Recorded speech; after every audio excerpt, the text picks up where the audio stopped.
సమర్థ సద్గురు సాయినాథ్ మహారాజుకి జై. సాయి భక్తులందరికీ నమస్కారం అండి. మన సాయినాథుని దయ వల్ల అందరూ సంతోషంగా ఉండాలి అని మనస్ఫూర్తిగా కోరుకుంటూ ఈ వీడియో స్టార్ట్ చేస్తున్నాను. ఇక ఈరోజు వీడియోలో మనం చూడబోయేది ఏంటి అంటే, బిడ్డ, ఈరోజు ఈ రాత్రికి రాత్రే నా బిడ్డకి ఒక మాయ నుంచి నేను తప్పించబోతున్నాను.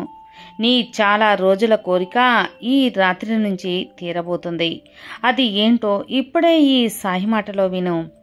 ఎంతటి మాయనైనా సరే తొలగించి బాబాగారు నిన్ను రక్షిస్తాను కదా, రక్షించడానికి నేను ఎప్పుడు కూడా ముందుంటాను. అంతటి మాయని నా బిడ్డ నుంచి చిక్కుల్లో పడటం నేను చూస్తూ ఊరుకోలేను. తప్పకుండా నీకు వచ్చిన ఆ యొక్క బాధను తొలగించడం నా బాధ్యత. దేవుడు ఆడిస్తున్న ఆటలో నువ్వు ఒక కీలుబొమ్మలా ఉన్నావు. శక్తి ఉన్నంత వరకు ఆడుతూనే ఉంటావు. శక్తి కోల్పోతే దేవుడు తీసుకెళ్ళిపోతాడు. ఈ మాటల్లో అర్థం అందరికీ అర్థమయ్యే ఉంటుంది కదా బిడ్డ. నీ జీవితంలో ఆడే ఆటతో పోరాడి కూడా వ్యర్థమే. జీవితంలో నువ్వు ఆడుతున్న ఆట అంతులేనిది. జీవితంలో చిక్కుకున్న చిక్కులు, వాటి నుంచి నా భక్తుల్ని ఎంతటి మాయనైనా సరే తొలగించడానికి నేను ఎప్పుడు కూడా సిద్ధంగా ముందుగానే ఉంటాను. నీ బాబాని చెబుతున్నాను. నీ బాబా చెబితే అది సత్యవాకు కదా.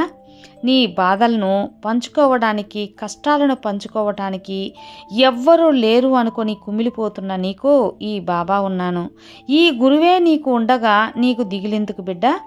అయితే నీ బాబానే ఈ రాత్రికి నీ దగ్గరికి కదిలి వస్తాను. తప్పకుండా ఆ క్షణంలో నన్ను గుర్తించు. ఎవ్వరూ లేరు అని మాత్రం ఏడవద్దు, అనుకోవద్దు, బాధపడవద్దు. నీ బాబా ఉన్నానమ్మా, నీ బాబా ఉన్నాను అని నమ్మి నీ కష్టాన్ని బయటకు చూపించుకోకుండా నీలో నువ్వే మదనపడుతున్నావు. నీ బాబా మాటలు విను తల్లి. ఎంతో ఓదార్పుగా ఇస్తాను, ఎంతో నీకు మన ధైర్యాన్ని ఇస్తాను, గుండె ధైర్యాన్ని ఇస్తాను. ధైర్యంగా బతకడానికి నీకు నా చెయ్యి అందిస్తాను. ఇప్పుడు నువ్వు పడుతున్న కష్టానికి కారణం నువ్వే తల్లి, ఎవరో కాదు. నువ్వు పడుతున్న కష్టాలకి ఎవరో కారణం, ఎవరో ఏదో చేశారు అనుకోవద్దు. నువ్వే కారణం. ఎందుకంటే ఈ పరిస్థితికి నీకు వచ్చింది నీ వల్లే. అందరినీ గుడ్డిగా నమ్మతావు. అందరినీ గుడ్డిగా నమ్మే ఒక గుణం నీలో ఉంది. అందరూ నీలాగా స్వచ్ఛమైన మనసు ఉన్న వాళ్ళు అని నువ్వు నమ్ముతావు. అందరితో ప్రేమగా ఉంటావు. కానీ వాళ్ళు నీతో ప్రేమగా ఉంటారని ఎంత మాత్రం నిశ్చయం లేదు. నువ్వు అందరితో నిజాయితీగా ఉండాలి అనుకుంటావు. కానీ వారు నిజాయితీగా ఉండరు. ముందుగా నిన్నే మోసం చేస్తారు. నీ సమస్యలు పంచుకునే వాళ్ళు లేరని నీకున్న వాటినే పెద్ద సమస్యలుగా చేసుకుంటున్నావు. నీకు ఎవ్వరూ లేరు అని అదే ఒక పెద్ద సమస్య అనేది నువ్వు సృష్టించుకుంటున్నావు. అందరూ నీలాగా ఉండరు బిడ్డ. అలాంటి వారితో జాగ్రత్తగా మసలుకో. ప్రతి చోట ఇలాంటి వారు ఉంటూనే ఉంటారు. ప్రతి మనిషి జీవితంలో చెడు ప్రవేశించినంత త్వరగా మంచి ప్రవేశించదు.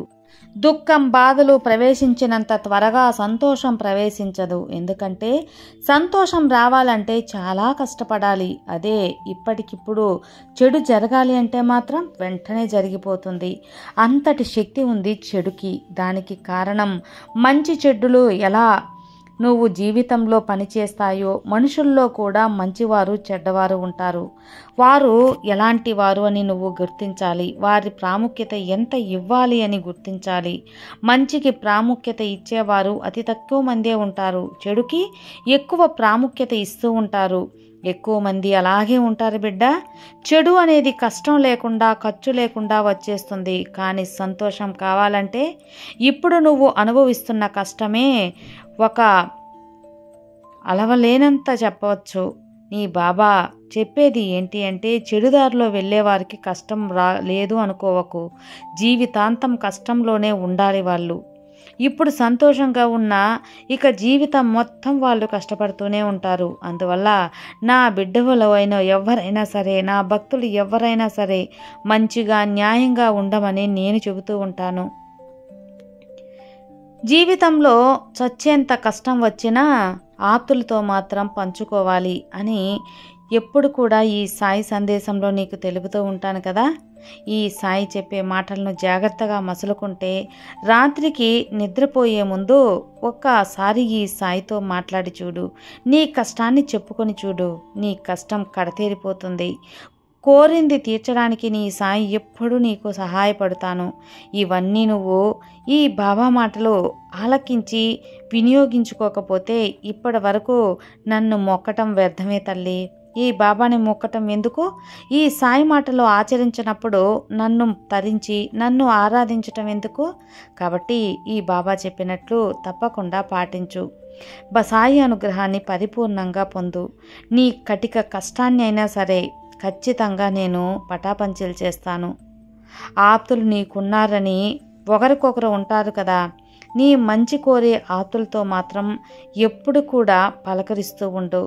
ప్రతి ఒక్కరితో పంచుకుంటూ ఉండు. కానీ లేనిపోని సమస్యలను చుట్టుముడతాయి. కాబట్టి బాబా చెప్పే విధంగా పాటించు.